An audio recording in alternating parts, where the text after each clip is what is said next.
If the universe had behaved perfectly, you would not be here. Not poetically. Literally. Every law of physics prefers balance. Every biological system aims for efficiency. Every stable equation resists deviation. And yet, your existence depends on a long chain of deviations that should have corrected themselves. Errors that should have vanished. Instabilities that should have collapsed back into order. Something had to go wrong. Repeatedly. At every scale. A star had to burn unevenly. A molecule had to misfold. A cell had to divide imperfectly. A mutation had to slip past correction. An ancestor had to survive by accident, instead of design. A moment had to tilt the wrong way instead of resolving cleanly. You are not the result of a flawless system reaching its goal. You are what happens when perfection fails to seal every crack. This theory does not ask why you exist. It asks a more unsettling question.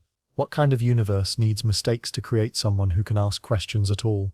Before identity, before memory, before even the idea of a you, there was a statistical abyss, so wide it barely deserves to be called a possibility. Your existence was not merely unlikely, it was aggressively improbable, the kind of outcome that most systems quietly erase before it can take shape. Start with the numbers, not because they comfort, but because they unsettle. For any single human to exist, a specific sperm cell out of hundreds of millions had to reach a specific egg at a precise moment. Change the timing by seconds, change the chemistry by fractions, alter the environment by degrees, and the entire trajectory dissolves into a different person or no person at all. Multiply that improbability across generations. Parents, grandparents, great-grandparents, each conception balanced on a knife edge of chance, each one vulnerable to interruption by illness, famine, war, migration, hesitation, weather, mood, or 1,000 invisible variables that never announce themselves. If any one link failed, you would not be delayed. You would be erased. But even this framing is misleading, because it treats conception as the beginning, when in reality the odds had already been stacking against you for billions of years. Long before bodies existed, chemistry had to misbehave. Molecules had to bond when equilibrium suggested they should separate. Self-replicating structures had to emerge in an environment that preferred decay. Life itself appears not as a triumphant inevitability, but as a statistical rebellion against thermodynamic indifference. Most planets never host life. Most stars never warm a habitable world. Most habitable worlds never cross the threshold from chemistry to biology. And most biological lineages never survive long enough to complexify. The universe is extraordinarily good at preventing observers. Silence is its default setting. Yet here you are, a conscious arrangement of matter capable of reflecting on how unlikely consciousness is. That alone signals something went off script. Evolution compounds the strangeness. Natural selection is not a force aiming toward you.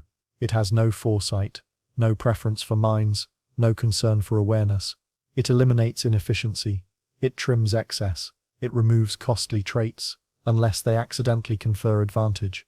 Consciousness, with its energy demands, emotional volatility, and capacity for existential paralysis, should have been filtered out early. It solves no immediate survival problem.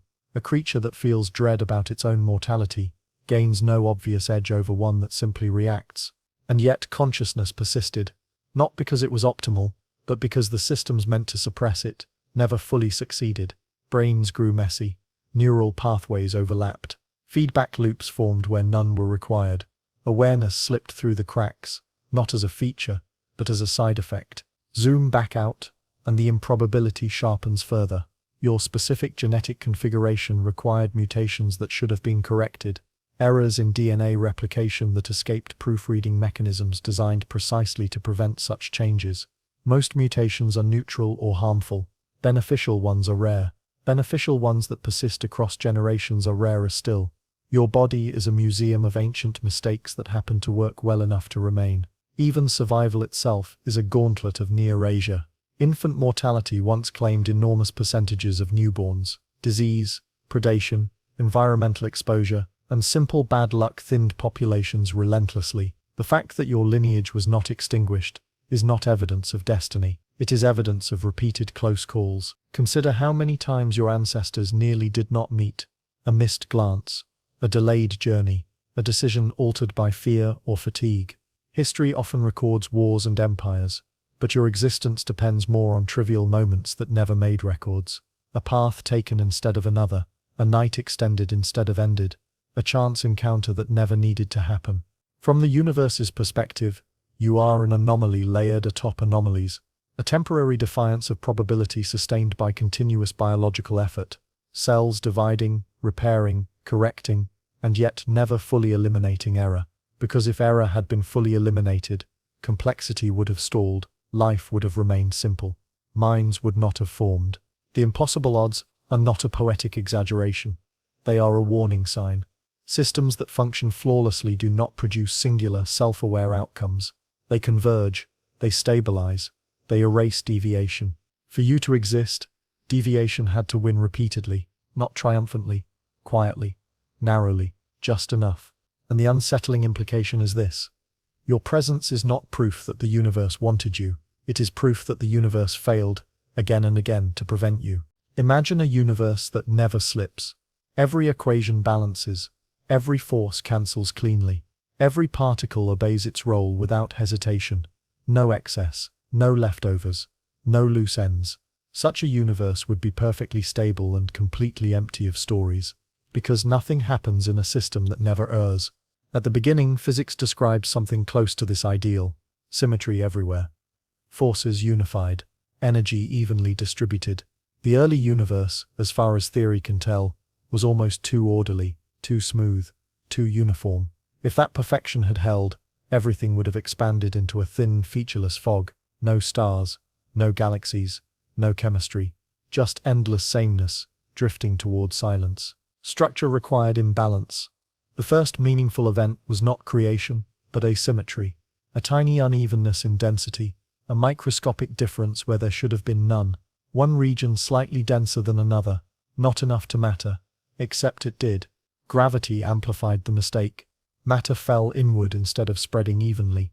Lumps formed, clumps grew, from a deviation so small it borders on mathematical noise. Entire galaxies emerged. The universe did not design complexity. It tripped into it. This pattern repeats at every scale. Perfect symmetry is sterile. Broken symmetry is productive. Physics even has a term for this, though it hides the existential weight behind clean language. Symmetry breaking, as if the universe snapped something it could never fully repair. Consider antimatter. According to the earliest equations, matter and antimatter should have been created in equal amounts, annihilating each other completely. Light, and then nothing. End of story. But something went wrong. For reasons still not fully understood, matter gained a slight advantage. One extra particle per billion survived. That remainder is everything you see. Stars, planets, bodies, thoughts, all consequences of an imbalance so small it should not have mattered, yet did. If the universe had obeyed its own symmetry rules more faithfully, existence would have blinked out before it began. Perfection nearly erased itself.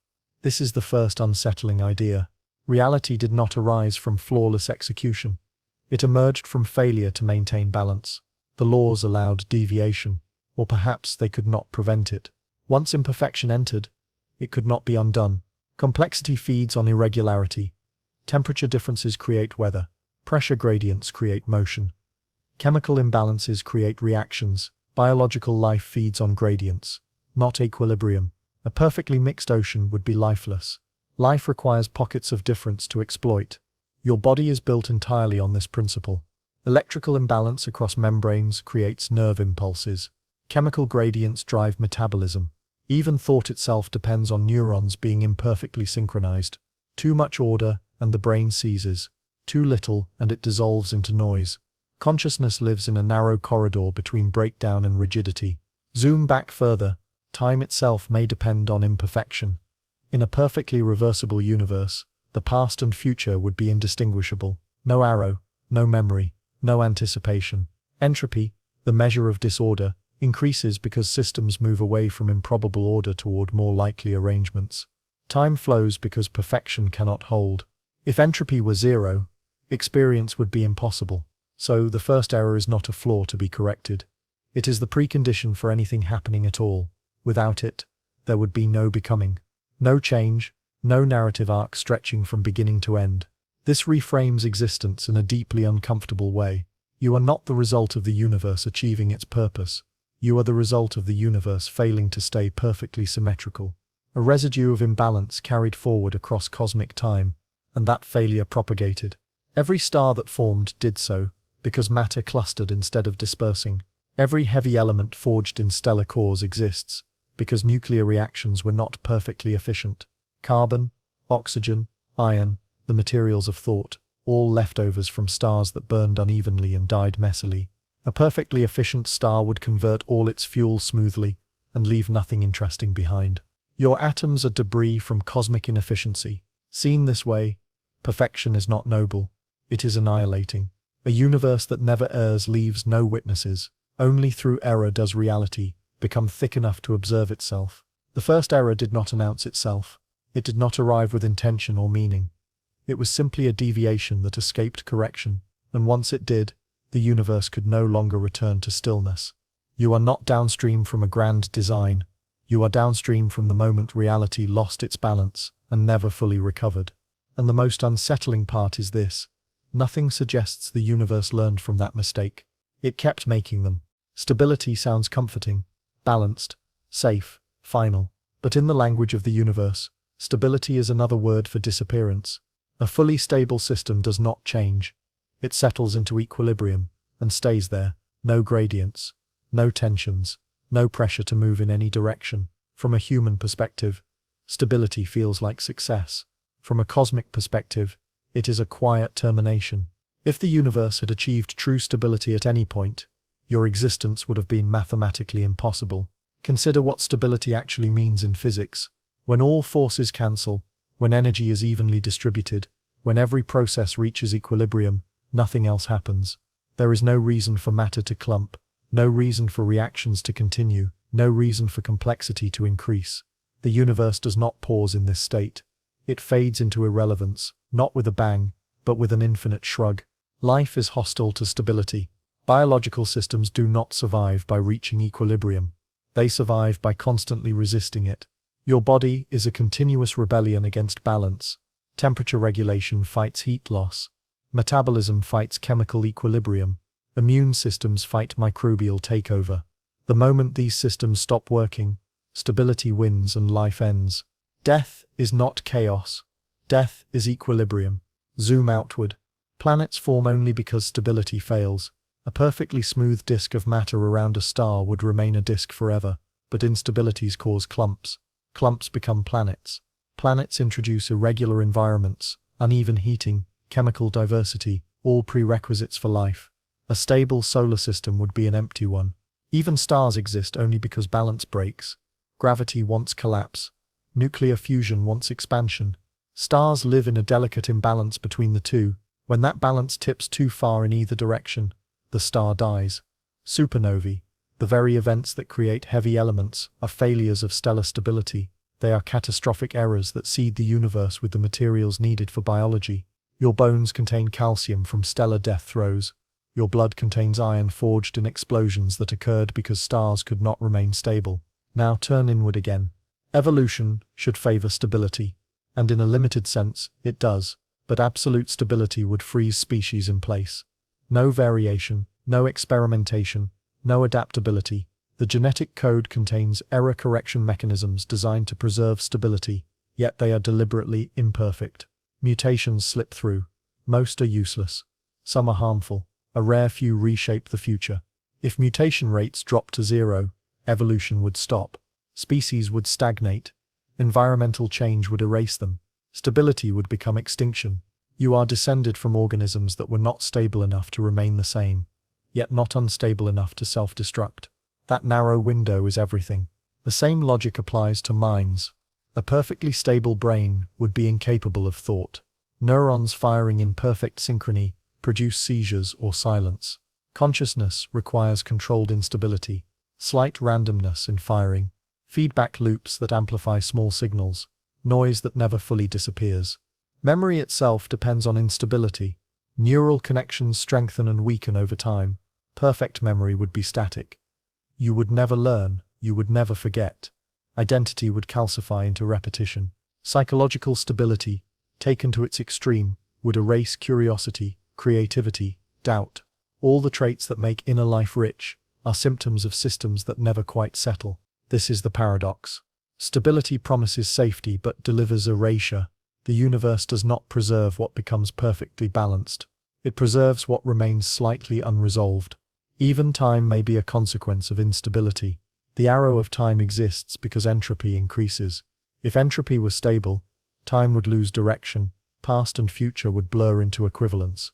Experience would flatten. Without instability, there would be no before and after, no story, no memory of becoming. Your existence is a temporary imbalance sustained by constant effort. Cells divide, energy flows, information degrades and is repaired. At every moment, the universe attempts to settle you into equilibrium. At every moment, life pushes back. This is why the idea of a perfectly ordered universe is quietly terrifying. It leaves no room for witnesses, no room for error, no room for you. You did not emerge because the universe found a stable configuration that included consciousness. You emerged because stability never fully arrived, because something always slipped, because equilibrium was postponed again and again. And one day, stability will succeed. Your body will stop resisting, your systems will settle, the universe will reclaim the balance it has been denied for decades. Until then, you exist in defiance of the most powerful tendency in reality, not because stability supports life, but because it hasn't finished erasing it yet. Most mutations die quietly. A copying error in DNA, a misplaced base, a small alteration in a protein's shape. In the overwhelming majority of cases, the system catches the mistake or punishes it. Cells self-destruct. Organisms fail to thrive. Lineages end without ceremony. Biology is not generous with errors. It is conservative, repetitive, and ruthless in its filtering. From that perspective, you are descended from a long line of failures that somehow avoided being erased. DNA is copied with astonishing fidelity. Multiple proofreading mechanisms patrol every replication. Enzymes check, recheck, and repair. The goal is stability, preservation, continuity. Mutation is treated as a problem to be solved, not a gift to be explored. And yet, perfection would have frozen life in its earliest forms. Some errors slip through, not because they are welcome, but because the system cannot be flawless without becoming lifeless. The mutation rate is low, but never zero. Biology allows just enough imperfection to keep evolution moving, while attempting to suppress anything too disruptive. It is a compromise, not a strategy. Most of the traits that define you began as such compromises. Consider the brain. Its complexity is not the result of a clean blueprint. It is the accumulation of layered mutations, repurposed structures, and evolutionary hacks stacked on top of one another. New functions were not designed from scratch. Old circuits were bent into new roles. Reflexes became emotions. Emotions became thoughts. Thoughts became self-reflection. At each stage, something could have gone wrong enough to end the line. Often, it did. Brains are metabolically expensive. They require immense energy. They introduce vulnerability, injury, mental illness, developmental disorders. From a survival standpoint, a simpler nervous system would have been safer. Which raises an uncomfortable question. Why wasn't consciousness eliminated? From a strictly adaptive view, awareness is risky. A creature that hesitates, that contemplates, that experiences fear of imagined futures, is slower to act. Rumination does not help when predators are near. Existential dread does not aid reproduction. And yet, some mutation allowed neural complexity to grow beyond immediate utility. The error survived not because it was optimal, but because it was not fatal enough to be removed. This is how evolution works in practice. It does not select for perfection. It selects against catastrophe. Anything that does not actively prevent reproduction can linger. Over time, these lingering imperfections accumulate. Eventually, one of them crosses a threshold and changes the nature of the system entirely. Self-awareness may be one of those threshold events, not an adaptation with a clear function, but an emergent property of systems that became too complex to regulate tightly. Once consciousness appeared, it could not be easily undone. You cannot selectively remove awareness without dismantling the cognitive machinery that supports survival in complex environments. Planning, social coordination, learning, and memory all intertwine with subjective experience. To remove the feeling would be to cripple the function. So the mutation stayed. And with it came anxiety, identity confusion, fear of death, longing for meaning, costs that no engineer would choose intentionally. Costs that persist because evolution lacks foresight and cleanup. Your body carries countless such legacies. The human spine, prone to pain, because it was adapted from a quadrupedal structure, not meant for upright walking. The blind spot in the eye because the retina is wired backward. The vulnerability of childbirth, because pelvic constraints clashed with expanding brain size. These are not elegant designs. They are historical accidents that were good enough to pass on. Even at the cellular level, the story repeats. Mitochondria, the powerhouses of your cells, were once independent organisms. They became symbiotic through a merger that could easily have failed. Instead of being digested, they persisted. That ancient accident powers every thought you have. You are a colony of past mistakes cooperating just well enough to remain alive. And now consider the most unsettling layer: your specific traits, temperament, cognitive style, sensitivities, strengths, vulnerabilities. Many of these trace back to genetic variations that, in a different environment, might have been liabilities. Some still are. There is no guarantee that what survived was best, only that it survived. If selection had been stricter, if error correction had been more aggressive, if instability had been punished more thoroughly, your lineage would have been pruned long before reaching awareness. The mutation that made you possible was never supposed to persist. It lingered because biology is not precise enough to eliminate every deviation, and in that lingering complexity crept in. This reframes your existence in a way that resists comfort. You are not the intended outcome of life's refinement. You are the consequence of its inability to fully suppress error. A successful flaw, a tolerated deviation, a reminder that survival does not reward what is right, only what is not wrong enough. And from that narrow margin you emerged, carrying a mind that can recognize its own improbability and wonder how it slipped through at all. Time feels fundamental, like a backdrop that was always there, patiently waiting for events to arrive. But this intuition may be backward. Time may not be the stage on which accidents happen. Time itself may be the consequence of the first accidents. In a perfectly ordered universe, time has no reason to flow. If every state leads cleanly to its reverse, if processes are perfectly symmetrical, then before and after lose meaning. Events become interchangeable. Motion exists, but direction does not. Without direction, time collapses into a static dimension, present everywhere and nowhere at once. The early universe came dangerously close to this condition. At its birth, the cosmos was hot, dense, and astonishingly uniform. Matter and energy spread almost evenly. Physical laws treated forward and backward processes nearly the same.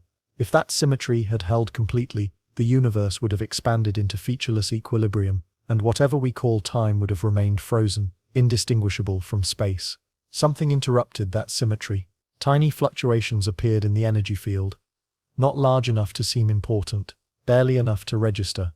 But these irregularities could not be undone. As the universe expanded and cooled, they were stretched, amplified, and locked in. Once amplified, reversibility broke. Processes began to prefer one direction over another. Entropy gained momentum. Entropy is often described as disorder, but more precisely, it is the measure of how many ways a system can arrange itself. Systems move from rare, highly ordered states to more common ones. This movement is not a choice. It is statistical gravity, and once it begins, it creates a sense of direction. That direction is time. If entropy never increased, time would not feel like flow. It would feel like repetition without memory. The past would not differ meaningfully from the future. There would be no accumulation of history, no scars left by events, no reason for memory to exist. Time was born the moment the universe failed to remain perfectly reversible. From that point forward, accidents mattered, because they could not be undone. Stars ignited, because matter collapsed unevenly. Fusion processes favored forward reactions over reverse ones. Heavy elements formed because nuclear pathways did not cleanly cancel out. Each of these events pushed entropy forward, embedding asymmetry deeper into reality. Life depends on this arrow. Biological processes exploit entropy gradients. Cells take in energy, use it to build order locally, and expel waste, increasing disorder elsewhere. Without an arrow of time, metabolism would be meaningless. Growth would not accumulate. Healing would not outpace damage. Even reproduction requires time's direction. Development is irreversible. Once cells differentiate, they cannot simply return to an earlier state. Memory in brains follows the same rule. Neural changes accumulate. Experiences leave traces that cannot be perfectly erased. Your mind is a record of irreversible accidents. But consider the deeper implication.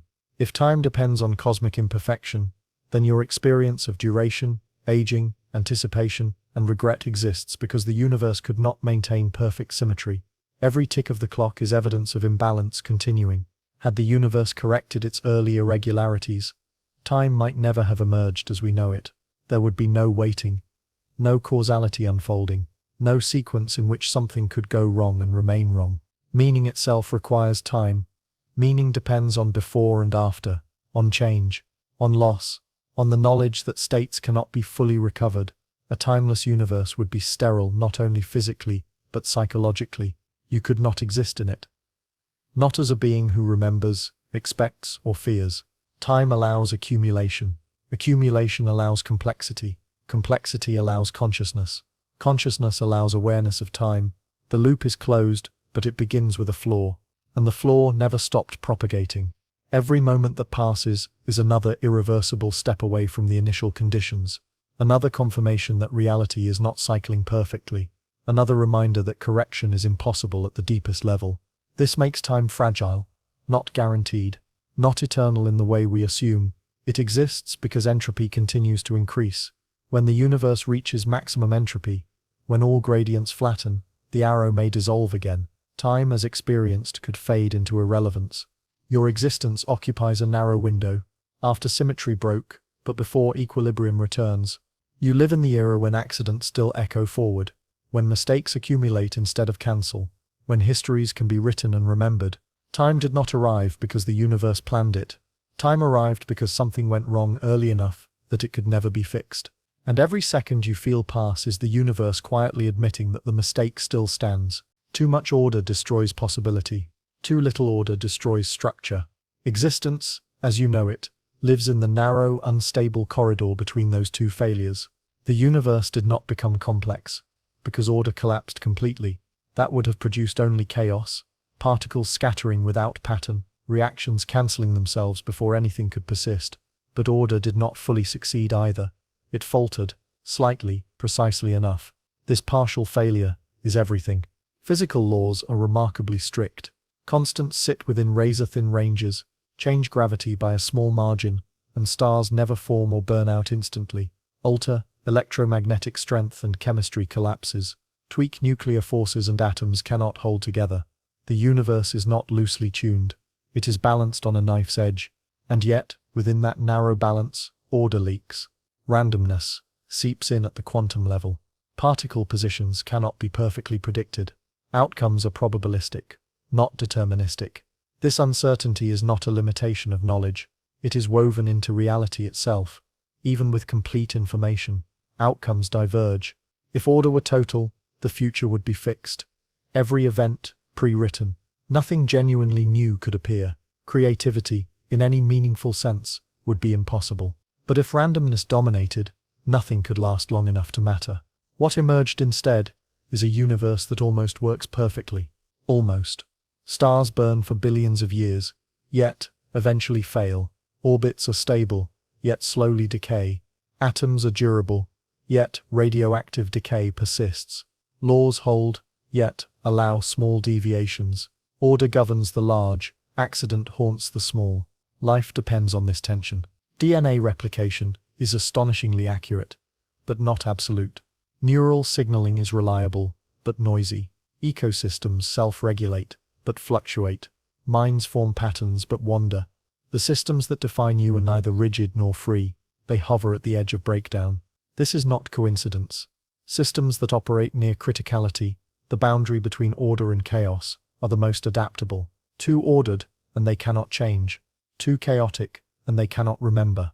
At criticality, small inputs can have large effects. Information can propagate. Learning becomes possible.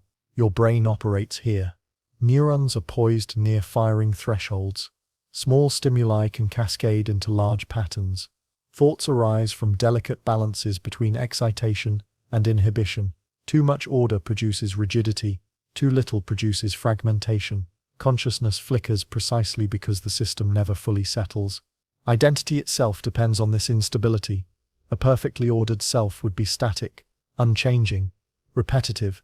There would be no growth, no contradiction, no internal dialogue. A chaotic self would dissolve into incoherence. Memory would fail, purpose would evaporate. You exist between those extremes, stable enough to persist, unstable enough to evolve. Zoom back to cosmology. The early universe's density fluctuations were tiny, 1 part in 100,000. Smaller and gravity would not have amplified them. Larger and the universe would have collapsed into black holes. The window was narrow, and it was hit. Not because the universe aimed for complexity, but because it allowed just enough imperfection to escape smoothing. This raises an uncomfortable idea. Order did not fail dramatically. It failed subtly, almost invisibly, in ways that could pass unnoticed until consequences accumulated. The same pattern appears in history. Civilizations collapse, not from chaos alone, but from rigid systems that cannot adapt. Biological extinction events follow not only sudden disasters, but inflexible ecologies. Psychological breakdowns emerge when minds cling too tightly to coherence or surrender entirely to disorder. Failure is rarely total. It is partial, and partial failure is generative. This reframes error itself, not as deviation from a plan, but as the engine of emergence. Without error, systems converge. With too much error, they dissolve. With just enough, they create novelty. Your existence is the residue of countless systems failing within survivable margins. Errors that were not catastrophic, deviations that did not trigger correction, instabilities that lingered. Had order been slightly stronger, your lineage would have been erased by rigidity. Had it been slightly weaker, it would have drowned in noise. The fact that you exist suggests not design, but coincidence constrained by narrow tolerances. You are the outcome of a universe that never fully decided between control and collapse. A reality that hesitated. And in that hesitation, complexity took root. Order failed just enough to let something unexpected persist. And that something eventually learned to ask why it was here at all. Entropy is usually blamed for endings. Decay, aging, heat, death. The slow unraveling of all things into sameness. But this reputation hides a deeper truth. Entropy does not merely destroy, it delivers.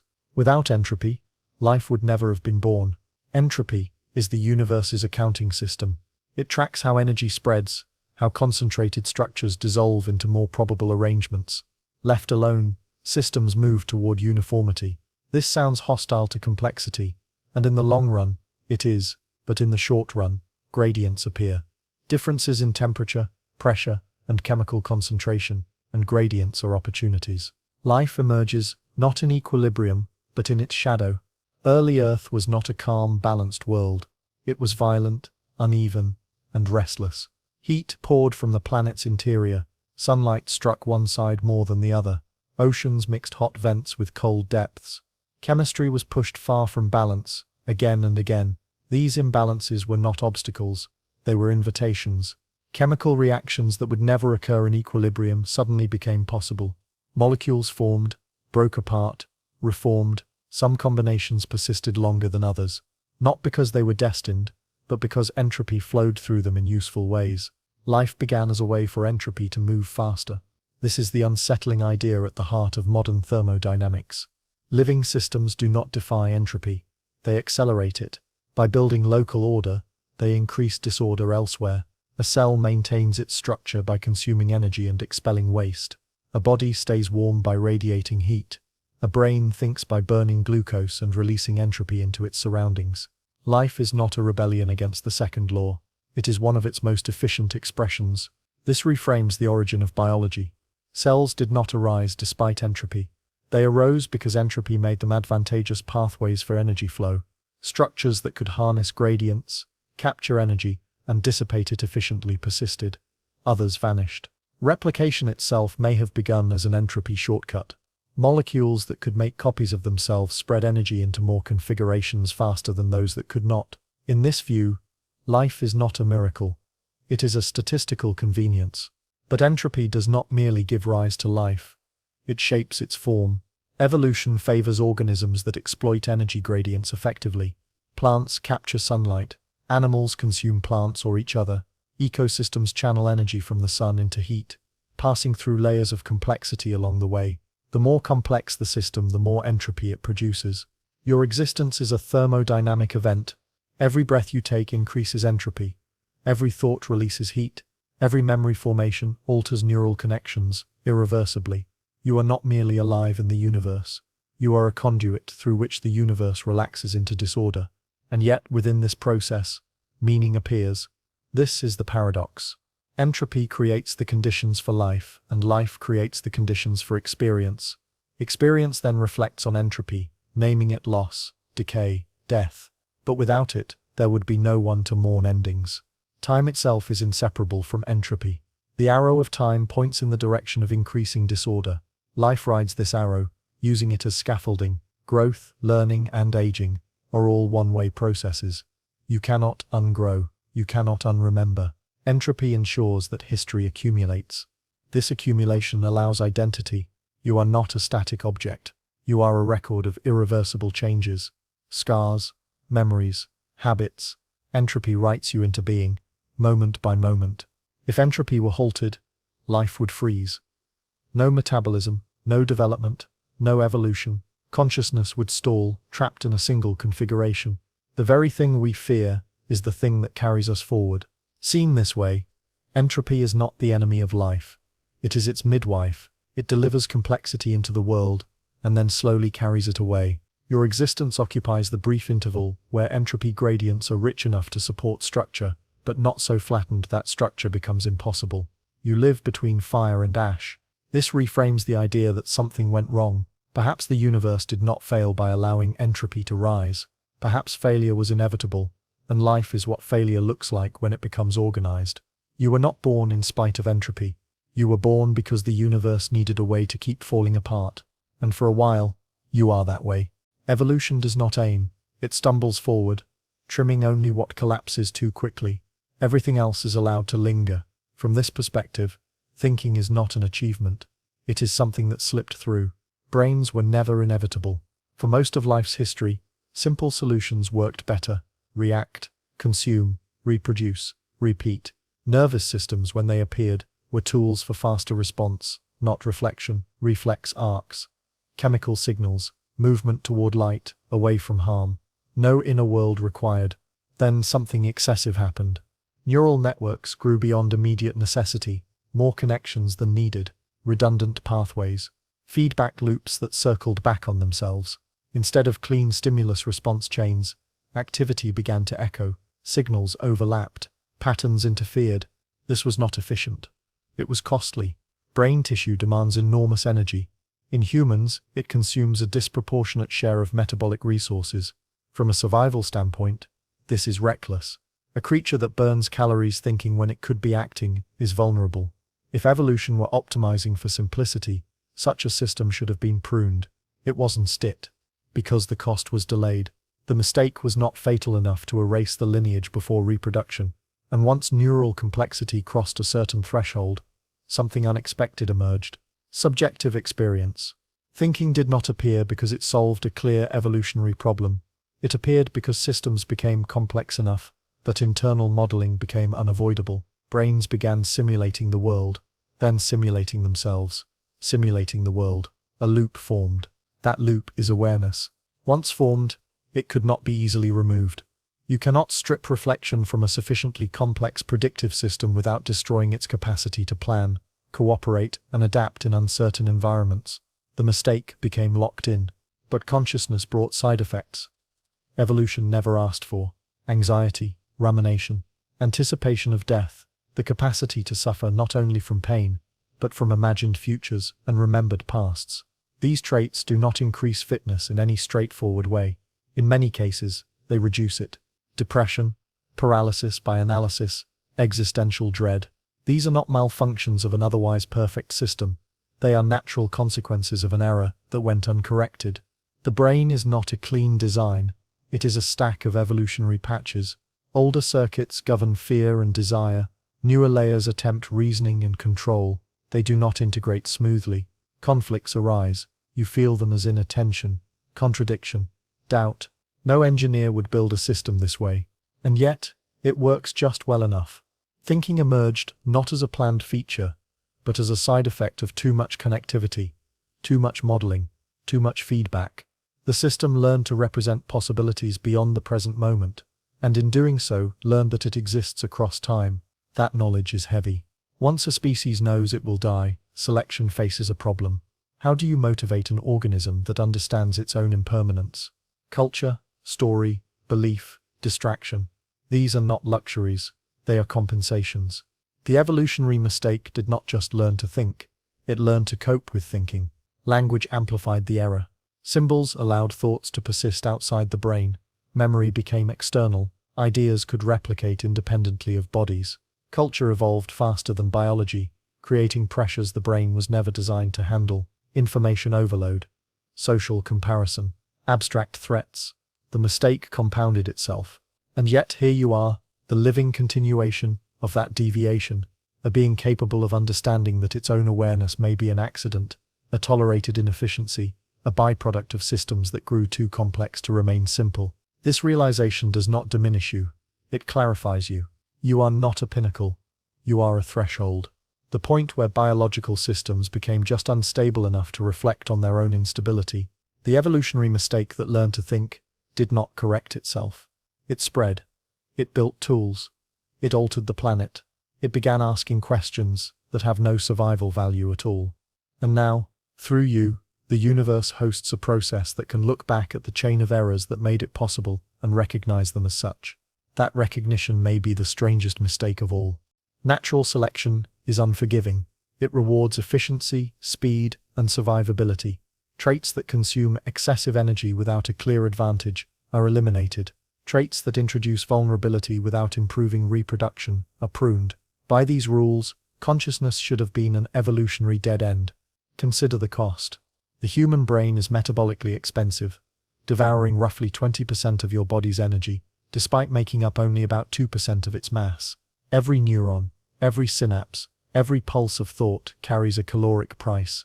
A creature that could react instantly without reflection would conserve energy, act decisively, and avoid the mental paralysis that can arise from overthinking. Consciousness offers no immediate survival edge against predators, environmental hazards, or scarcity. In many ways it is a liability. Yet, consciousness survived. Not because it was favored, but because evolution is not an optimizing engineer. It is a filter against catastrophic failure, indifferent to elegance or economy. Traits persist if they are good enough, not if they are ideal.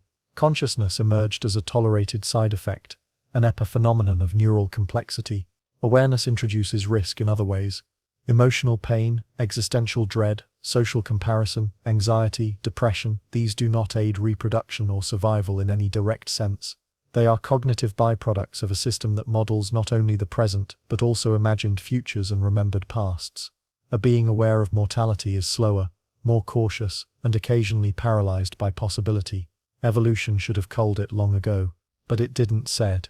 Instead, consciousness became intertwined with traits that were adaptive. Planning, social coordination, memory consolidation, and learning depended on reflective processing. Once a minimal level of awareness existed, eliminating it became more dangerous than tolerating it. The system had crossed a threshold. Consciousness could not be removed without dismantling other survival-critical capacities. Culture and communication amplified the phenomenon. Humans learned to store knowledge outside individual brains, increasing dependence on reflective thought. The social environment made awareness advantageous indirectly, allowing teaching, collaboration, strategy, and social cohesion. Consciousness survived, not because it was initially fit, but because it became inseparable from fitness after reaching a critical mass. The result is striking. The very trait that seems dangerously unnecessary, the mental machinery that makes life painful and self-conscious, is the trait that defines your experience.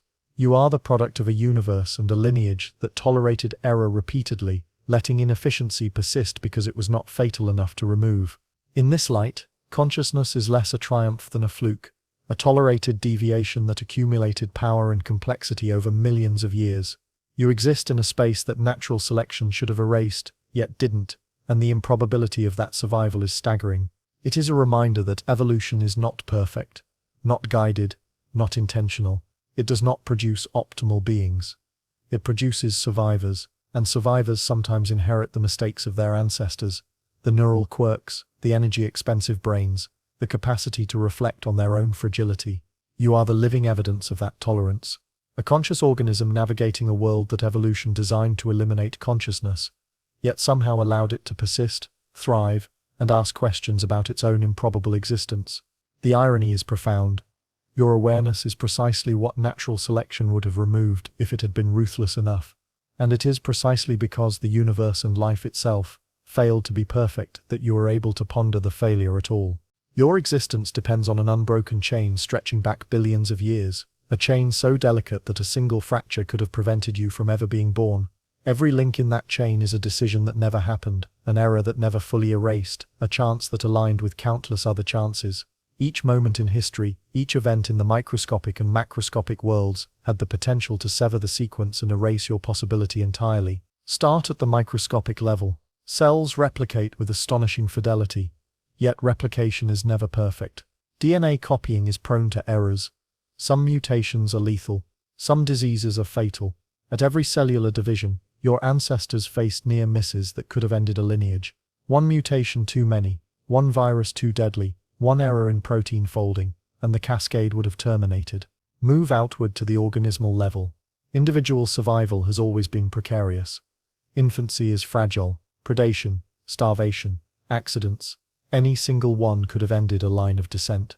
A skipped heartbeat, a misstep, an infection unchecked. Each could have erased the possibility of you. And this is only the immediate scale.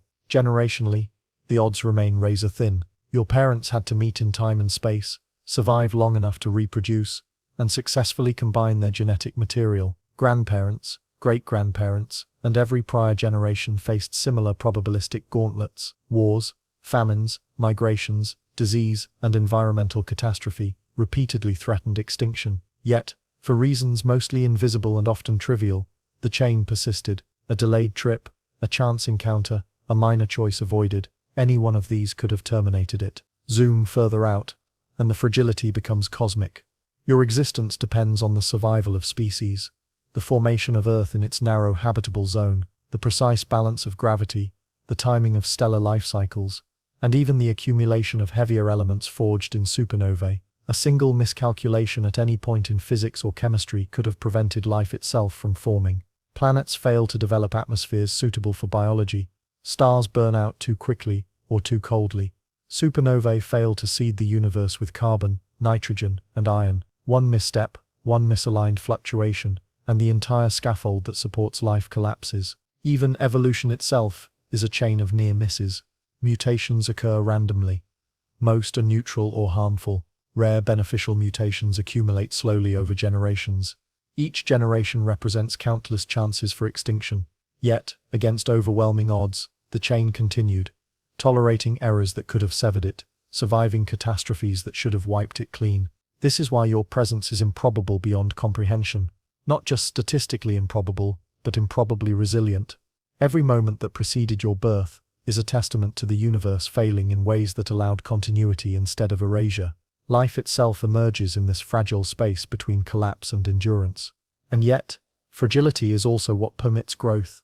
The chain's narrow tolerance for failure created the possibility for innovation, adaptation, and complexity. Without the chain teetering on the edge, without instability allowing for flexibility, life would be uniform and unchanging.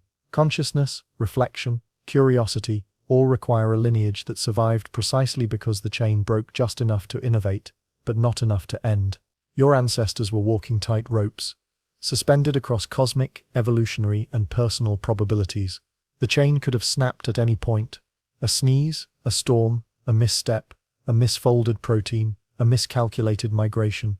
Any could have ended the lineage. And yet here you are, the improbable result of countless near failures. Your existence is not a certainty. It is a fleeting miracle of perseverance through fragility.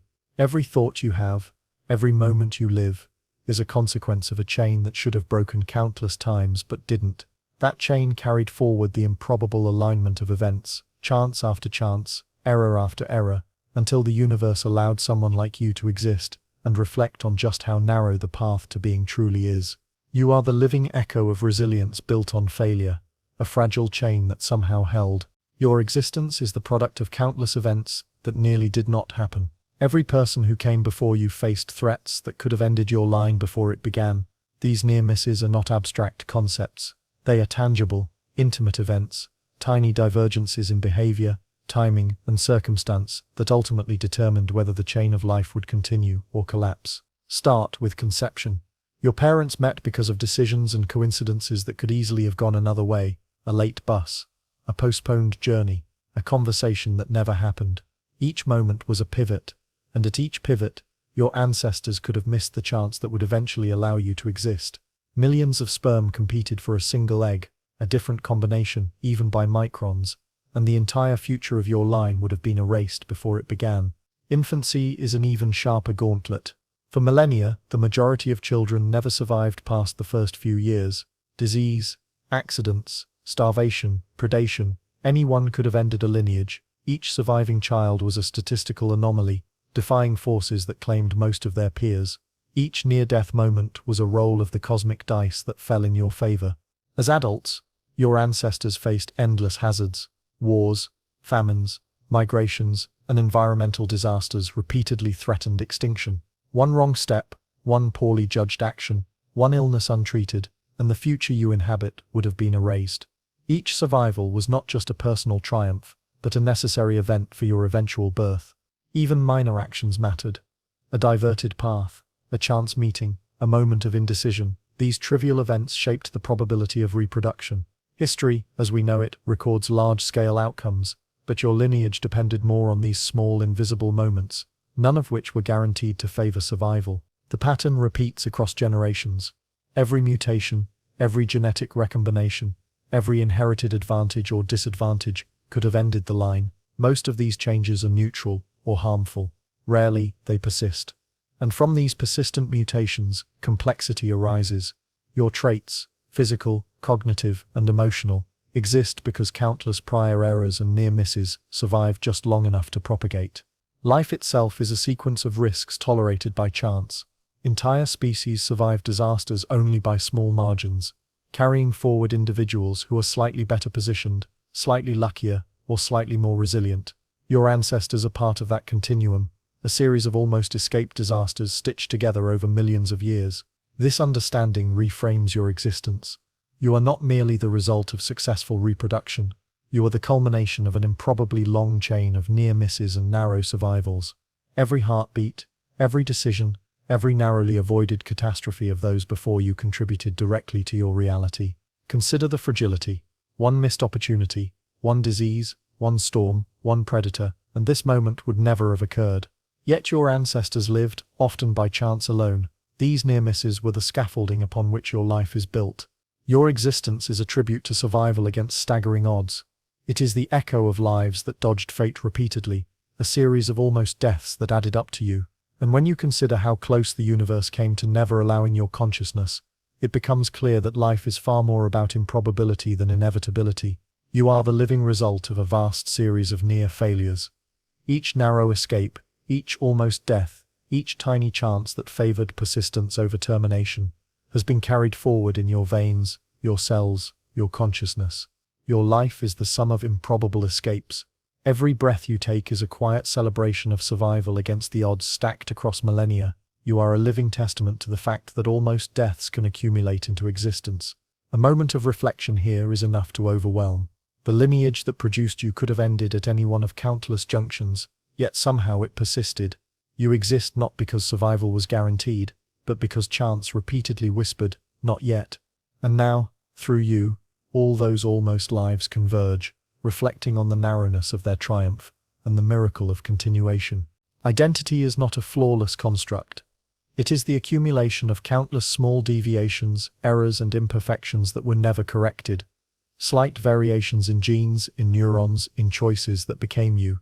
Without these minor mistakes, there would be no coherent self to recognize, no perspective to observe the improbable world you inhabit. At the biological level, your existence depends on what could be called the error margin, the narrow window in which life tolerates deviations from strict efficiency. DNA replication is precise but not perfect. Each mutation is a potential catastrophe, but some survive. Some persist across generations. Some combine with other mutations in ways that neither your ancestors nor evolution itself could have anticipated. One of these accidents was you. Your personality, temperament, and cognitive style are legacies of error. A neuron firing slightly early, a synapse slightly stronger, a gene expressing protein at the wrong concentration, all small deviations that, compounded over time, generate uniqueness. No one else has your precise configuration, because it emerged from countless tolerable errors accumulated across generations. Even memory, the foundation of identity, is built on error. Neural processes distort and reconstruct events. You remember, but never exactly as it happened. Each recollection introduces subtle misalignments. Over time, these tiny shifts shape how you see yourself and how you navigate the world. Your sense of continuity relies on imperfection, not precision. Perfect memory would leave a rigid, mechanical self, incapable of creativity, learning, or adaptation. Social and environmental factors amplify this effect. You respond differently to stimuli than anyone else, because your nervous system is slightly misaligned from the world's expectations. Experiences shape the neural network that was already slightly flawed, producing habits, preferences, and quirks that are technically deviations, yet collectively define your identity. Even consciousness itself is an error propagated. The capacity to reflect, to simulate alternatives, to anticipate the future, to be aware of mortality. These traits exist not because evolution planned them, but because neural complexity permitted unintended feedback loops. Thinking emerged as a tolerated imperfection. Without these loops, there would be no I to observe, remember, or question existence. Identity is fragile, because it relies on tolerances within a narrow margin. Too much deviation, and systems collapse, neurons misfire, metabolism fails, cognition fragments. Too little deviation, and the self becomes rigid, predictable, and incapable of growth. You exist precisely within that window, maintained by countless imperfect mechanisms that balance error with stability. Culture and experience magnify error into individuality. Language, social learning, and environmental pressures exploit minor neurological quirks, reinforcing certain tendencies while suppressing others. Choices made on the basis of small differences ripple through your life, creating patterns that appear intentional but are emergent properties of accumulated tolerable errors. Your selfhood is, therefore, a product of the universe's inability to be perfect. The cosmos allowed tolerances to persist, errors to compound, and improbable outcomes to stabilize long enough for consciousness to emerge. You are, in essence, the embodied record of imperfection that persisted through time, mutation, and circumstance. Without this margin of error, your personality, your memory, your consciousness would collapse into either uniformity or chaos. Identity depends on balance within imperfection, on errors that were not corrected, deviations that were not eliminated, accidents that became functional. In this sense, your uniqueness is both a testament to resilience and a celebration of chance. You are not the inevitable product of evolution or physics. You are the consequence of tolerable error, accumulated and magnified, until it crystallized into awareness, preference, thought, and self. The error margin is where identity lives. Perfection cannot sustain individuality. Only deviation, controlled, survivable, and perpetuated, produces the you that looks back at the universe and marvels at the improbable path that led here. You are the universe's tolerated mistake, refined across millennia into the conscious, reflective being reading these words, and that mistake, once barely surviving, has become the foundation of who you are. Memory is often thought of as a faithful recording of the past, a repository of facts, events, and experiences, but in reality, memory is far from perfect. It is a system built on approximation, distortion, and tolerable error, and it is precisely those imperfections that make memory functional, adaptive, and essential to your existence. At the cellular level, memories are encoded in patterns of neural connectivity. Synapses strengthen, weaken, and reorganize over time. Neurotransmitters fluctuate. Neurons fire in variable sequences. The brain does not store exact copies of experiences. It stores reconstructions influenced by context, expectation, and previous knowledge. Each recollection is a slightly altered version of the last, introducing minor errors that accumulate over time. These distortions are not flaws, they are features. Perfect memory would create rigidity. You would be trapped in exact repetitions of past events, incapable of generalization, imagination, or abstraction. Learning requires imperfection. By slightly misremembering, your brain extracts patterns, identifies causal relationships, and generates rules that allow prediction and adaptation. Without error, every encounter would be an isolated fact, and your ability to navigate complex environments would collapse. Memory's errors also safeguard identity. Your sense of self is constructed from selective, reconstructed experiences. You emphasize certain events, reinterpret others, and forget what is irrelevant. The you that emerges from memory is not a perfect catalogue of what happened, but a coherent narrative forged from imperfect recollections. This narrative is what allows continuity across time, giving you a sense of agency, purpose, and selfhood. At the evolutionary scale, imperfection in memory is critical for survival. Overly rigid recall could trap an organism in outdated behaviors. Overly inaccurate memory would erase vital lessons. The human brain strikes a balance. It is accurate enough to avoid catastrophic mistakes, but flexible enough to generalize and adapt. Each error, each distortion, is a calculated risk that preserves the lineage and ensures survival. Even forgetting serves this purpose. Loss of information is not failure, it is pruning. By discarding irrelevant details, the brain reduces cognitive load and allows space for new, useful data. Forgetting is an active process, and the selective imperfection it introduces is essential to the functionality of memory itself. Imperfect memory also allows imagination. By recombining fragments, filling gaps, and simulating possibilities, your mind can project scenarios, plan actions, and anticipate outcomes. Without imperfection, creativity would vanish. You would be confined to the literal past, unable to speculate, invent, or dream. In social terms, memory errors foster empathy and connection. Misremembering events allows reconciliation, narrative flexibility, and shared understanding. People rarely remember objectively, they remember interpretively. These interpretive errors smooth relationships, permit negotiation, and enable cultural continuity. Your consciousness, then, is inseparable from these imperfections. Awareness depends on memory. Reflection depends on memory. Learning from mistakes depends on memory.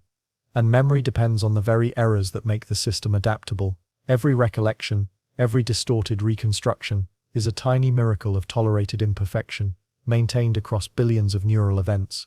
In short, without imperfection, memory, and by extension consciousness, identity, and survival would fail. You are the product of neural errors accumulated, corrected just enough to persist, but never fully perfected. Your past, yourself, and your awareness exist, because the system allowed mistakes to propagate, adapt, and stabilize. You remember not what was, but what survives the error margin. And within those margins lies everything that makes you a being capable of thought, reflection, and existence.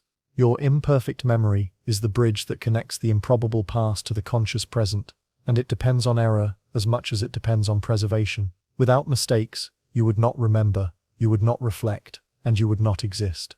From a systems perspective, consciousness looks less like a feature and more like a bug that became permanent. If consciousness were designed, it would be simpler, cleaner, less painful. It would not question its own existence or fear its own ending. It would not turn survival into anxiety or turn memory into regret. These are not the marks of an optimized system. They are the fingerprints of something that emerged accidentally and never fully integrated. Complex systems behave strangely when they grow beyond certain thresholds. Feedback loops multiply. Signals echo instead of resolving. Subsystems begin monitoring each other, then monitoring that monitoring. At some point, the system stops merely reacting and starts modeling itself. Not because it intends to, but because the architecture makes it unavoidable. That recursive loop is awareness. That is where consciousness appears. The brain evolved to predict, to model the environment, anticipate threats, coordinate movement, and navigate social dynamics. But as predictive capacity increased, the model grew richer. Eventually, the brain included itself in the simulation. It began representing its own internal states as objects of attention. From the outside, this seems miraculous. From the inside, it feels obvious. From evolution's perspective, it is suspicious. Recursive self-modeling is expensive. It consumes energy. It introduces hesitation.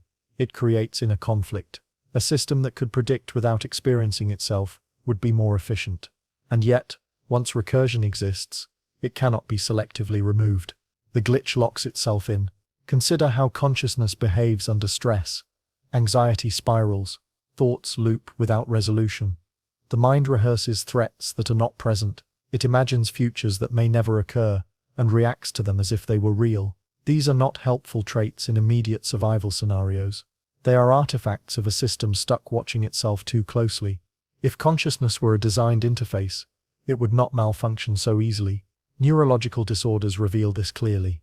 Damage or chemical imbalance can fragment awareness, split it, silence it, flood it. The fact that consciousness can vanish under anesthesia, fracture in dissociation, or distort in psychosis suggests it is not a fundamental layer of reality, but a fragile pattern emerging from underlying processes. This is deeply unsettling. It suggests there is no central commander in the brain, no unified self-issuing orders, just distributed processes coordinating imperfectly, occasionally producing the illusion of a single point of view. Turn the processes off, and the experience disappears. No core observer remains. When the compression fails, the self dissolves. That illusion is the glitch. The brain did not evolve a self, it evolved coordination. The sense of I is a narrative overlay, a compressed summary that allows complex systems to function without tracking every detail. It feels central because compression hides the machinery. Meditative states, psychedelic experiences, and certain neurological conditions all reveal the same thing. Consciousness can lose its center. Awareness remains, but ownership fades. Thoughts occur without a thinker. Sensations arise without a perceiver. If consciousness were essential, this would not be possible. Instead, it behaves like a process that can be interrupted, modified, or temporarily removed without destroying the underlying organism. The body continues. The brain continues. The world continues. Only the story of me flickers. But fictions can suffer. From an evolutionary standpoint, this makes sense. The system did not need a self to survive. It needed coordination, learning, and prediction. The self emerged as a byproduct, a convenient fiction that helped manage complexity. Once the glitch appeared, it became self-reinforcing. Language named it. Culture reinforced it. Social systems rewarded it. Identity solidified. The glitch gained gravity. Now it feels indispensable, even though it is not. This explains the strange mismatch at the heart of human experience. You feel central, yet you are not in control. Thoughts arise unbidden. Emotions surge without permission. Decisions are often made before you become aware of them. Consciousness narrates more than it commands. A well-designed system would not work this way, but an accidental one would. That recognition is not comforting. It does not resolve the problem. It deepens it. Seen this way, consciousness is not the crown of evolution. It is an emergent side effect that proved too intertwined to remove. A system glitch that learned to persist by attaching itself to useful functions. And now, through you, the universe hosts a process that can notice its own instability, a glitch that recognizes itself as a glitch. You continue to feel like someone, because once you see consciousness this way, you cannot unsee it. The sense of self becomes lighter, less solid, more provisional, like a temporary interface layered over machinery that does not require it. And yet, the glitch continues to run, not because someone is there, but because the system never fully corrected the error that made someone seem necessary at all. The human brain feels miraculous, an organ capable of abstract thought, planning, art, love, and reflection. We imagine it as a masterpiece of design, honed over eons with purpose and foresight. But closer inspection tells a different story. The brain is not a flawless blueprint. It is a compromise, a patchwork of evolutionary tolerances, accidents, and historical baggage. Its genius is accidental. Its flaws are integral. Every organ tells a story of compromise, but the brain exemplifies it most. Neurons cluster in layers, circuits overlap, redundant systems coexist with fragile bottlenecks, pathways that serve one function interfere with another. Ancient structures built for survival, fight or flight responses, hunger, and reproduction sit alongside newer regions capable of reflection, planning, and imagination. The two do not integrate seamlessly. Conflict is inevitable. Anxiety, regret, indecision, and self-doubt are built-in consequences of this architectural compromise. The brain's wiring reflects history more than optimization. Evolution does not erase past structures that still work well enough. Instead, it layers new capabilities atop old ones. Mammalian brains carry reptilian cores. Human neocortex overlays this core, enabling thought and reasoning. But reasoning must negotiate with impulses and instinctive drives that are older, less flexible, and sometimes contradictory. You do not command your brain, you negotiate with it. Even neural efficiency is compromised.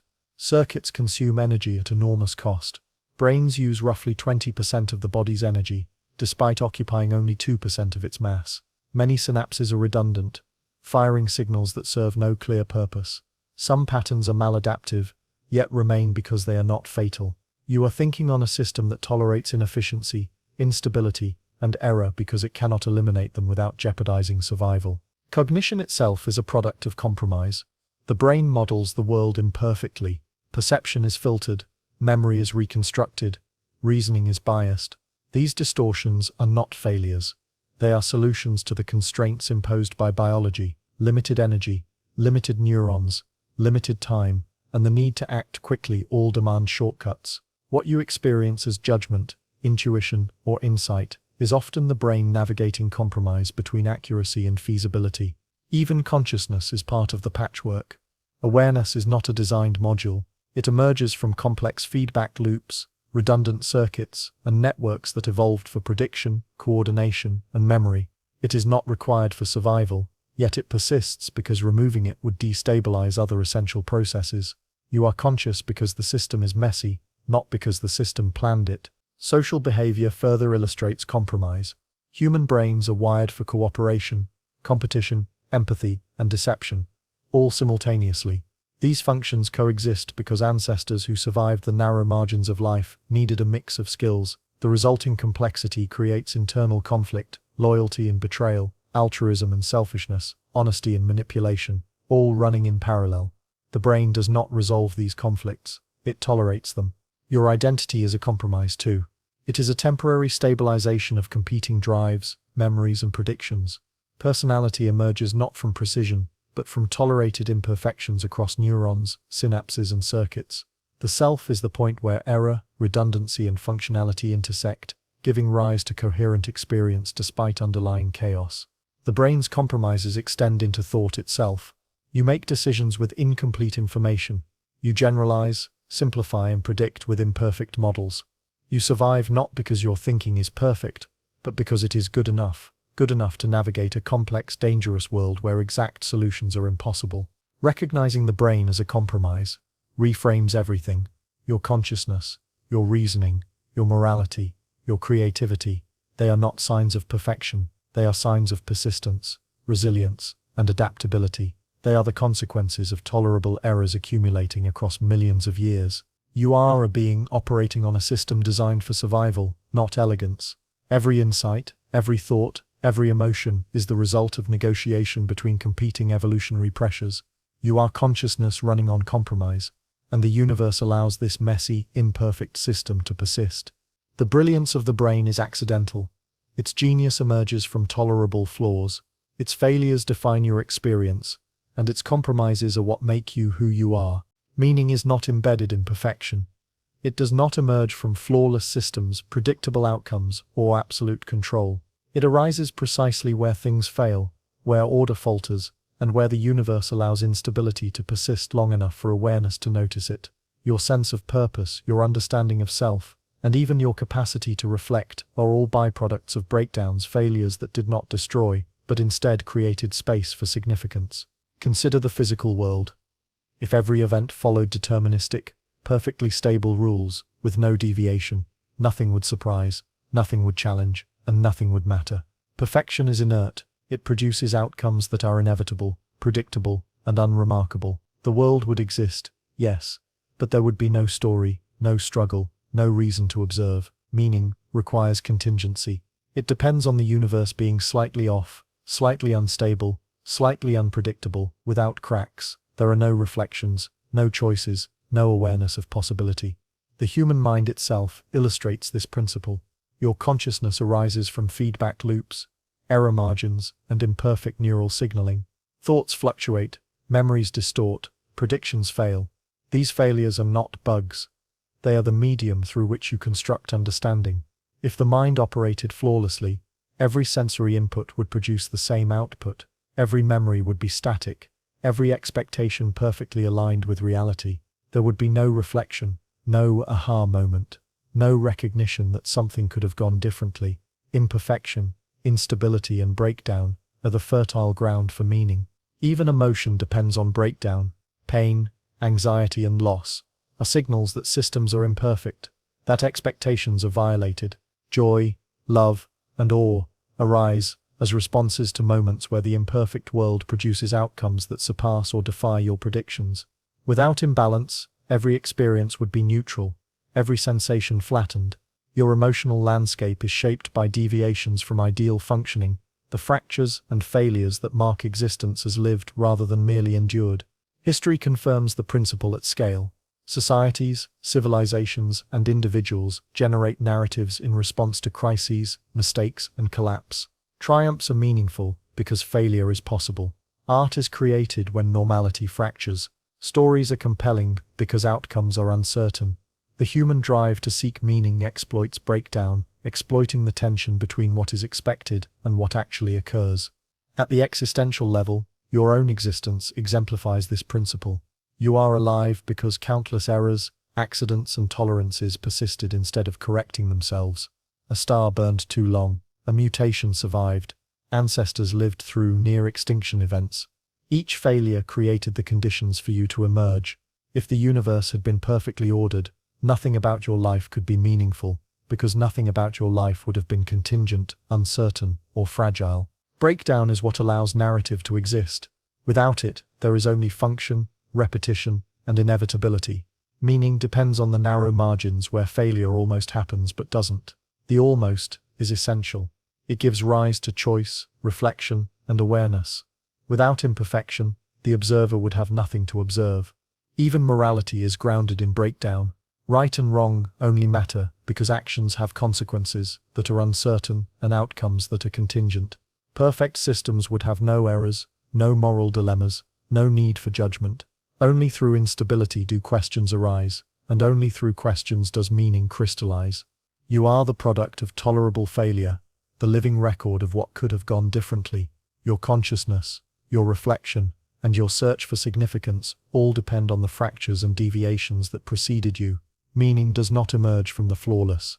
It emerges from the imperfect, the unstable, the near-fatal, and your life is proof of it. In short, breakdown is the midwife of significance. The universe need not be perfect to produce meaning. It only needs to allow imperfection to persist long enough for consciousness to notice it, to grapple with it, and to shape it into story, purpose, and understanding. Without cracks, there is no light. Without error, there is no reflection. Without breakdown, nothing matters at all. You are the living consequence of this principle, that only when the universe falters, only when the system teeters instead of executing flawlessly, can meaning exist at all, and through you that meaning becomes conscious, aware, and capable of marveling at the improbability of its own emergence. The idea of a self, the I that experiences, decides and reflects, feels intuitive. You feel like a center, a stable entity navigating the world. But the self is not a feature designed with purpose. It is a side effect, an emergent artifact of systems that were never intended to produce a coherent identity. You exist as an organism that survived, adapted, and reflected, but the you think of as central is a byproduct, not a blueprint. Brains evolve to predict, coordinate, and respond. They evolve to process sensory information, control movement, and maintain homeostasis. They evolve to store memory, learn patterns, and anticipate future outcomes. None of these functions required a singular unifying self. The I emerges only when distributed processes interact recursively, creating the appearance of a central observer. This is evident in the architecture of the brain. Older structures handle instinct and reflex. Newer cortical layers process abstraction, planning, and reflection. These layers overlap imperfectly. Feedback loops produce awareness of processes without giving rise to actual control. You feel like the driver, but much of the work occurs automatically, below conscious perception. The sense of self is the narrative your brain constructs to simplify, integrate, and stabilize these complex operations. Memory contributes to this illusion. Your past is not a perfect record. It is reconstructed constantly, shaped by current context, expectation, and error. The continuity you experience, the sense that you have persisted over time, is a story generated by imperfect processes, not a literal truth. Identity arises where error, interpretation, and pattern recognition converge. Even consciousness itself supports the illusion. Thoughts appear unbidden. Emotions surge without direct control. Decisions are often initiated before you become aware of them. Yet the brain weaves these processes into a coherent thread, creating the impression of a single author behind every experience. This is the self, a convenient side effect of necessary complexity. Social interaction amplifies the illusion. Humans evolve under pressures that reward predictive behavior, reputation management, and empathy. These pressures reinforce the need for a consistent self-image, because a stable narrative facilitates communication, trust, and collaboration. Your self is a social tool as much as a neurological byproduct, constructed in dialogue with others and shaped by their expectations. The self is fragile precisely because it is secondary. Trauma, illness, meditation, or psychedelic experience can disrupt it, revealing awareness without ownership, cognition without a central point. The underlying processes persist even when the I dissolves. The system functions. The story merely fades. Understanding the self as a side effect changes the lens on existence. You are not a master of a perfectly engineered vessel. You are a living artifact of tolerated error, emergent complexity, and accumulated accidents. The identity you cling to is provisional, layered atop deeper mechanisms that evolved for survival, not introspection. Yet, this does not diminish your experience. It deepens it. The self is remarkable, not because it was planned, but because it emerged against staggering odds arising from systems that could have functioned without it entirely. That it exists at all is testimony to the resilience and ingenuity of life's tolerated imperfections. In the end, the self is both illusion and reality, an emergent narrative generated by error-prone adaptive systems.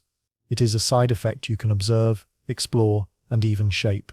You are the unintended consequence of complexity, a byproduct that became central only in perception, not design.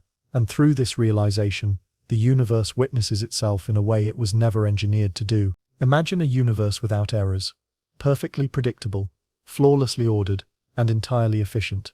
Every star would burn according to precise calculations. Every chemical reaction would proceed without deviation.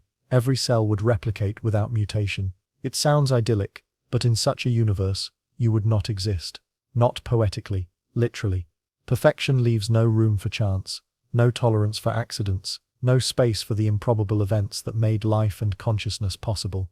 Life itself is an accumulation of tolerated failures. DNA copying is imperfect. Mutations occur constantly, most are corrected, some lethal, a few persist. If every replication had succeeded perfectly, every organism would have been identical to its ancestors, variation would have been minimal, and evolution would stall. The species that eventually produced you could never have emerged. Every small mistake, the slippage of a gene, the misfolding of a protein, was a pivot, a divergence, a tiny crack through which life could innovate and persist. Even survival depends on error. Ancestors lived through near deaths, disease, starvation, predation, accidents. Each escape from elimination was not guaranteed. A single fatal misstep could have erased entire lineages. Every narrow survival allowed subsequent generations to exist, and eventually the improbable chain of events led to your birth. Cosmically, the universe itself had to falter. Stars had to explode at precise but imperfect times to seed planets with essential elements. Planets had to form in the narrow habitable zone, avoiding destructive instability. Any deviation toward perfection would have created a sterile, unchanging cosmos. The chaotic, wrong elements of the universe, the misfires, the irregularities, the near catastrophes made life possible. Human consciousness is another layer of tolerated imperfection. The brain is energetically costly, prone to error, and vulnerable to failure. Yet, these flaws allow reflection, imagination, creativity, and self-awareness. Consciousness itself is a byproduct of a system that should have been streamlined for efficiency, but wasn't. The irony is profound. Your ability to question, reflect, and understand your existence depends entirely on a universe that repeatedly failed to be perfect. If nothing had gone wrong, if evolution had been flawless, stars had burned without deviation, life had been strictly optimized, no mind capable of observation or wonder would exist. Mistakes are not merely accidents. They are the precondition of being without wrong turns, near deaths and tolerable failures. The improbable thread that produced you would have snapped long ago. Your very presence is proof that error is not just inevitable, it is necessary. You are the living testament to a cosmos that misfires, a lineage that survives by accidents, and a chain of events that never followed the straight, perfect path. The world that allowed your consciousness to emerge did so only because it faltered, deviated, and tolerated imperfection at every level. Nothing about you is inevitable. Everything about you is improbable. And yet here you are, observing the failures that created the possibility of yourself. If nothing had gone wrong, no one, literally no one, would ever be here to notice, reflect, or marvel at the universe's imperfect generosity. In the end, your existence is a celebration of error. Life, consciousness, and meaning are all built on cracks, slips, and tolerated failures. Without them, there would be nothing at all. It is in the failures, not the perfection, that the universe reveals its capacity to create the improbable miracle that is you. Every being, every moment of consciousness, every heartbeat is the residue of mistakes that were never corrected. Your existence is not a triumph of design, but an echo of failure, a consequence of the universe tolerating deviation, of life persisting despite instability, of survival unfolding in the cracks of imperfection. You are the reverberation of what should not have been sustained, yet somehow was. Consider the scale of improbability. Cosmic, biological, and social systems all favor order and elimination of error. Stars should burn uniformly, chemical reactions should resolve cleanly, cells should reproduce without deviation. Yet in every case, error occurs.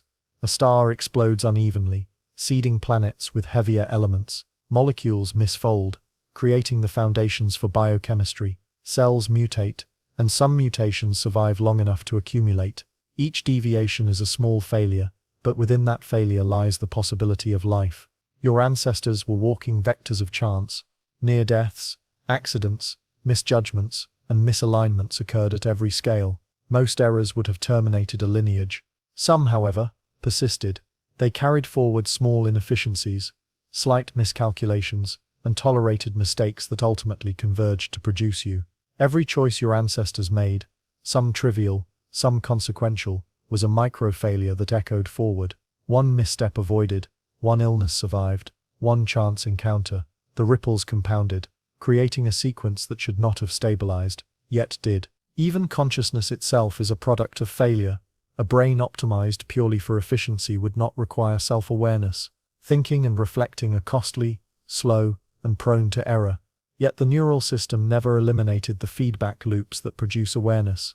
The result is a mind capable of observing its own improbable survival, capable of recognizing the failures upon which its existence depends. You are aware precisely because evolution tolerated processes that it could have streamlined or removed entirely.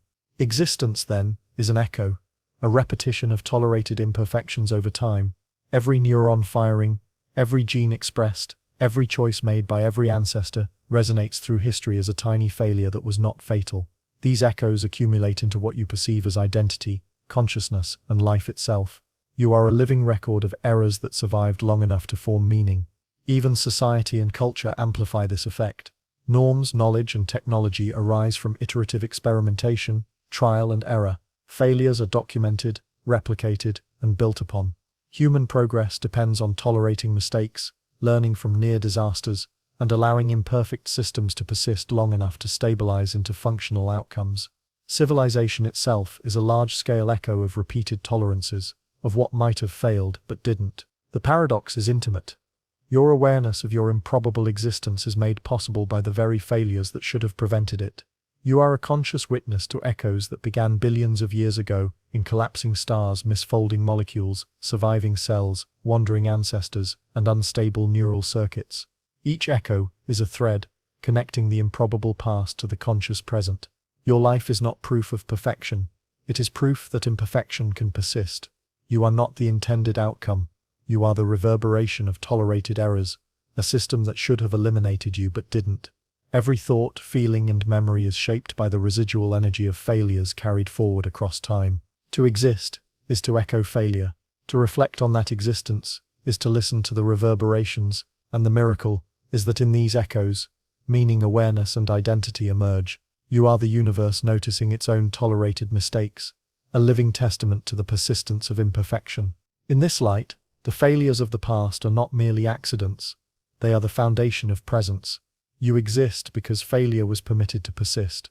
You are the echo, the aftershock, the lingering resonance of what should have vanished, but didn't. And in that resonance, you find the improbable miracle of yourself. If the universe had intentions, you would not be part of them. Not because you are insignificant, but because intention implies foresight, planning, and control. The universe displays none of these. What it displays instead is tolerance. It allows deviations to persist. It allows instability to continue just long enough for consequences to accumulate. You are one of those consequences. Nothing in the early universe was aiming toward you.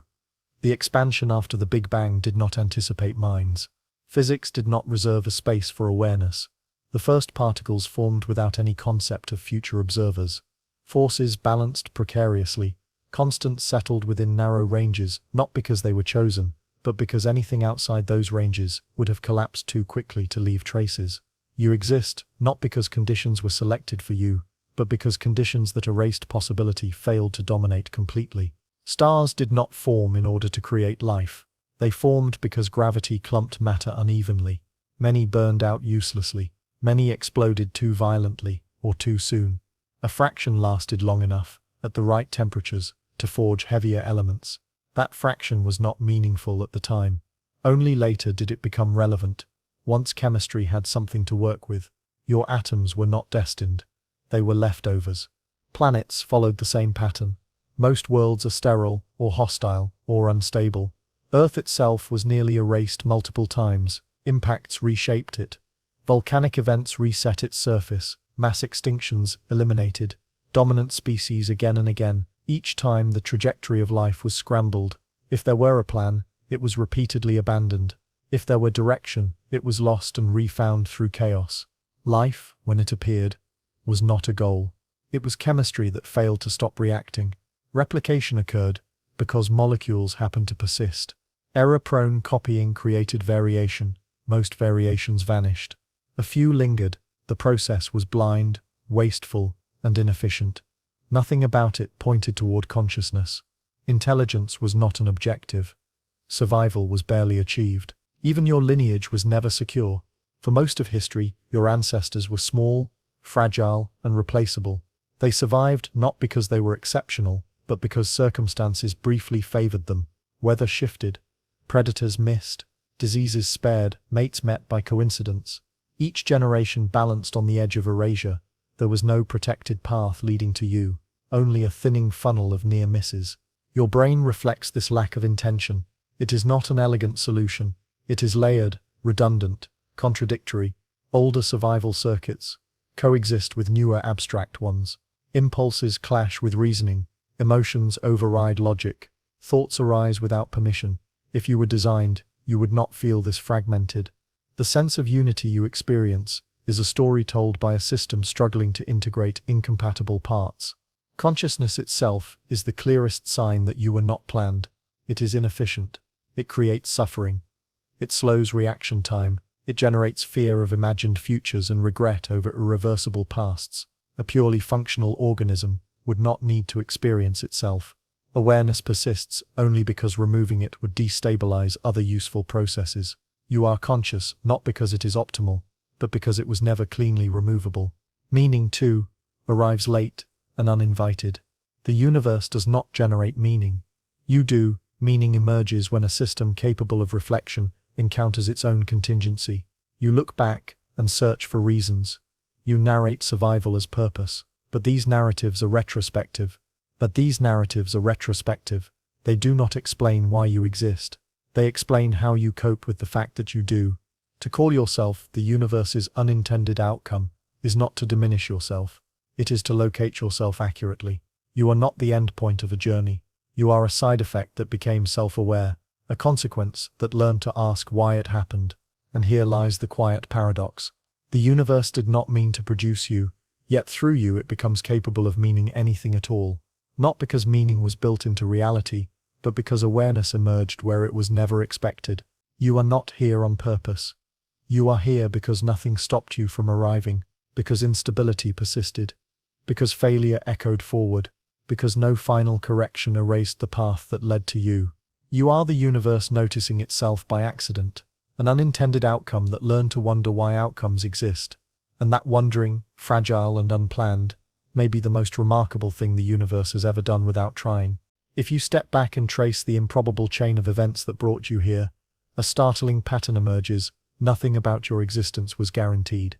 Every atom, every mutation, every near-death, every cosmic accident, and every tolerated failure aligned with incomprehensible precision, yet not by design. You are not the product of intention. You are the product of deviation, error, and the universe's persistent tolerance for things going slightly wrong.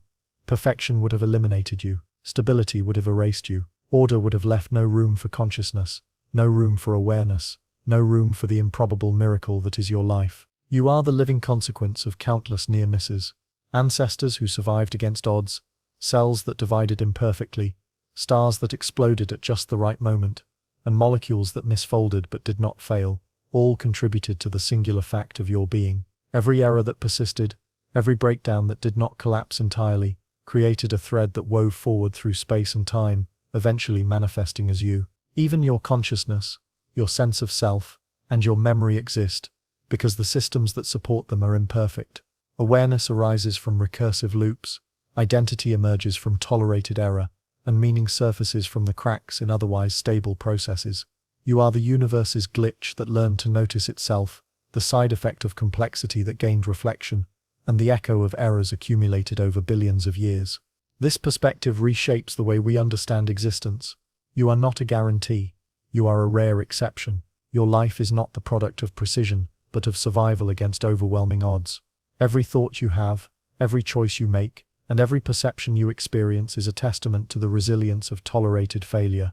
The universe did not intend for you to exist, yet it allowed the conditions under which you could, and in doing so, made the improbable possible. To exist is to celebrate the cracks, the deviations, and the tolerances that have persisted long enough to bring awareness into being. You are proof that life, consciousness, and meaning do not require perfection. They require only persistence, instability, and the subtle accumulation of what could have gone wrong. And in recognizing this, you grasp the profound beauty of being a mind capable of marveling at its own improbability, a living record of errors that became existence itself. You are the universe's unintended outcome. And in that accident, in that tolerated imperfection, lies the miracle of you.